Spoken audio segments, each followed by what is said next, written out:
Eu tive que optar por fazer eutanásia no meu cachorro. Para quem não me conhece, muito prazer, meu nome é Jorge Dril. Eu tenho atualmente 6 cachorros. Tinha 7 até antes de ontem, mas infelizmente o meu mais velho teve que ir. Ele ficou 14 anos com a gente. Ele e o irmão dele, que ainda está aqui com a gente, Vivinho, bem saudável, que é o Negro Preto, ao contrário do irmão dele, que antes de falecer, o Roy, no caso, Roy Corroy, ele estava bem debilitado, mas bem debilitado mesmo. Há uns meses ele pegou uma infecção na orelha e estava inchando muito aqui o ouvido, a orelha, estava saindo muito pus, uma gosma verde, por uns buracos que se abriram por aqui. E começamos a levar no hospital veterinário da Unesp aqui de Botucatu. E primeiro pensaram que era um abscesso. Creio que seja esse mesmo o nome, que eu não sou bom de decorar. Passaram todos os medicamentos, os exames, raio-x até, mas a bactéria que estava ali dentro se mostrou resistente, voltava a escorrer sempre. Melhorou, mas voltou, na verdade. Então, ele usava o colar, a gente limpava com soro, com gás e com tudo, não adiantava. Voltamos lá. Eles viram que começou a piorar e infeccionar muito dentro do ouvido dele.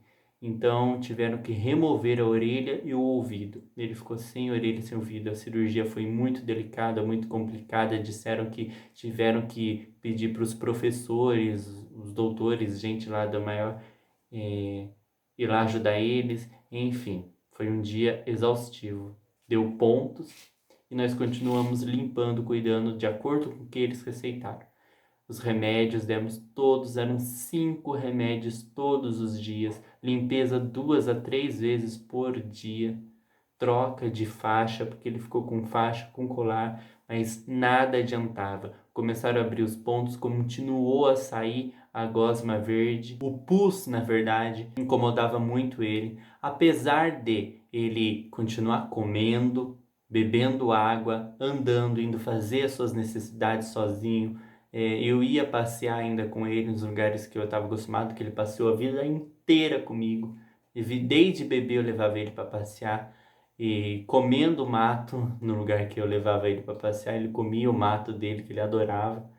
Apesar de estar tendo essa qualidade de vida, ele não estava vivendo, pois já há alguns anos não enxergava e no último ano passou a também não ouvir mais nada.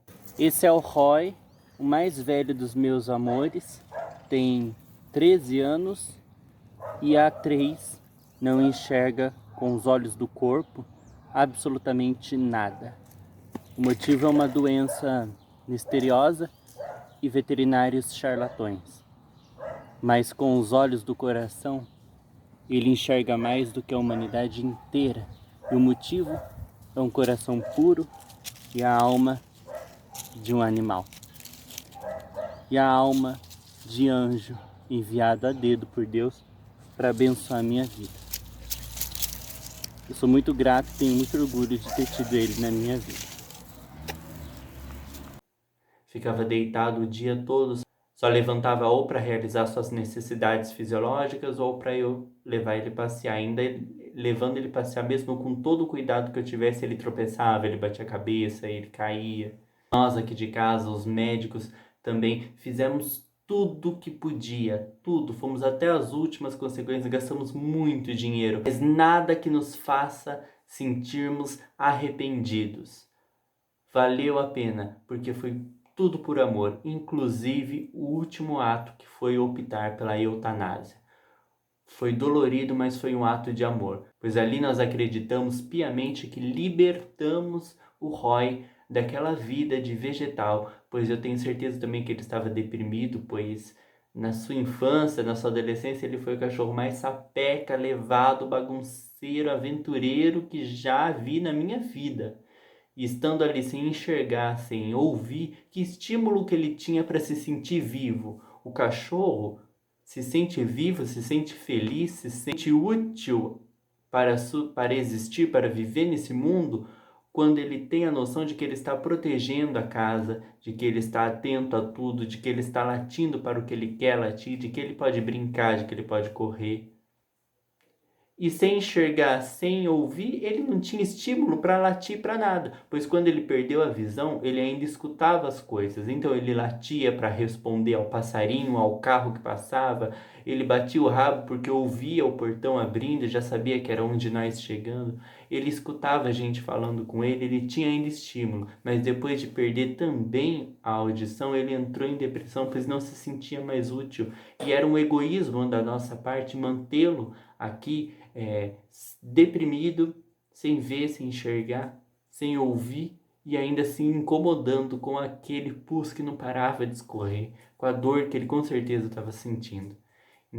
Então foi um gesto de amor, apesar de ter causado tanta dor na gente, pois a gente amava muito, a gente amou Roy Corroy.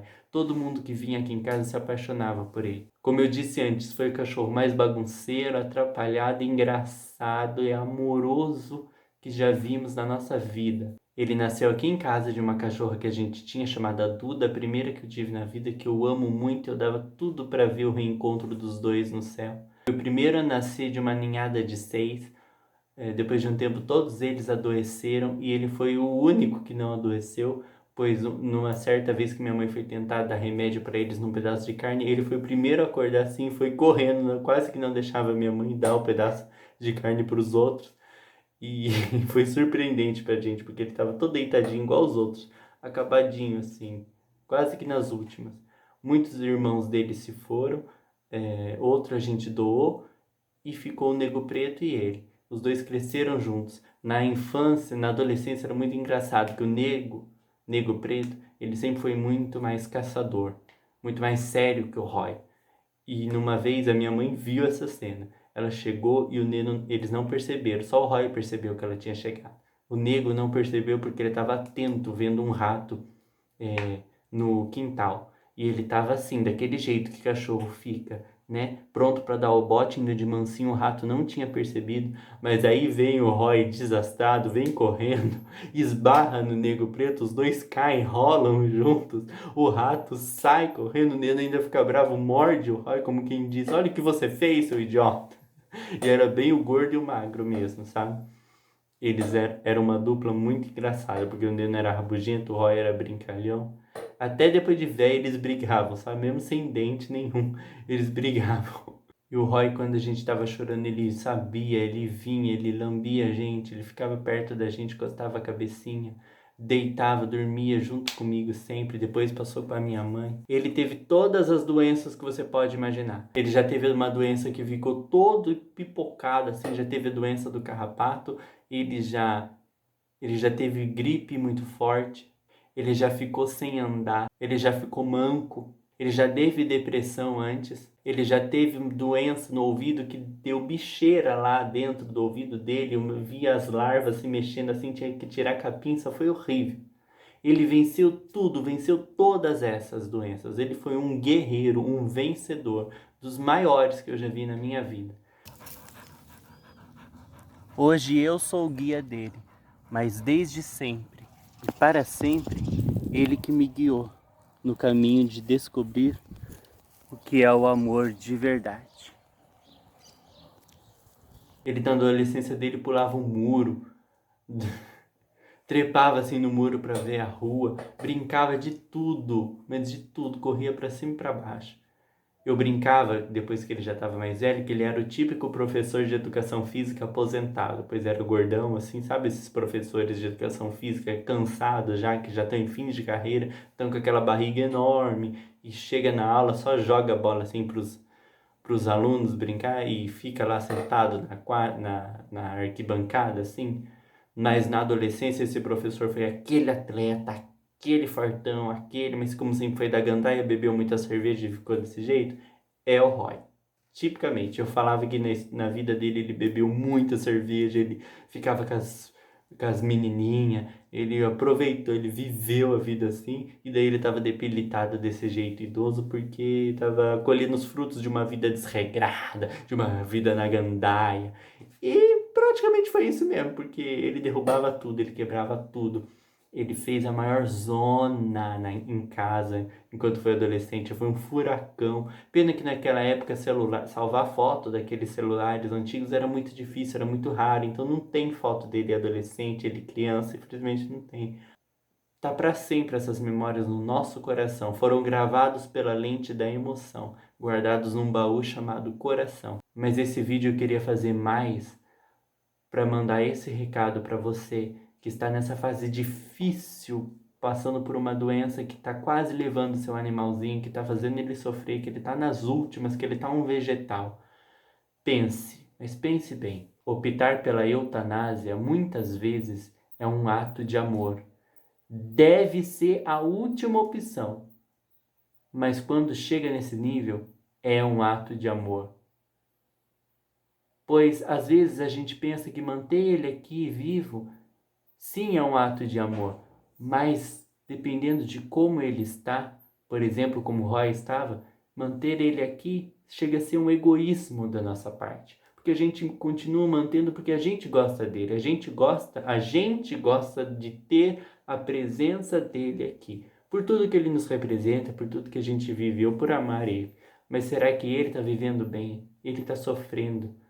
Ponha-se no lugar dele. E é claro que a eutanásia é aquela coisa, se os médicos não permitirem, confia na palavra do doutor. Se os veterinários permitiram é porque realmente, não só os seus olhos, que são os olhos da emoção, da razão também, mas muito mais da emoção, porque a gente que é dono é só amor. Mas os olhos do veterinário são os verdadeiros olhos da razão. Eles que não têm apego, não têm vínculo com aquele animal, eles sim, se eles falam, se eles concordam com a eutanásia, aí realmente é porque todas as flechas apontam para esse ser mesmo caminho certeiro. E é o caminho que vai fazer bem para o seu animalzinho, porque vai libertá-lo. E agora certamente o Roy está lá brincando no pasto, nos pastos verdejantes do céu. Com certeza já fez cocô nas nuvens, xixi nas nuvens, no pé dos anjos, porque se tinha uma coisa que ele fazia, era todo lugar que ele chegava ele fazia xixi e cocô. Todo lugar. Ele já fez xixi no pé de uma freira, cocô nas flores de uma casa, aquelas flores que ficam na calçada da casa, assim, sabe? Enquanto eu conversava com a dona, meu Deus.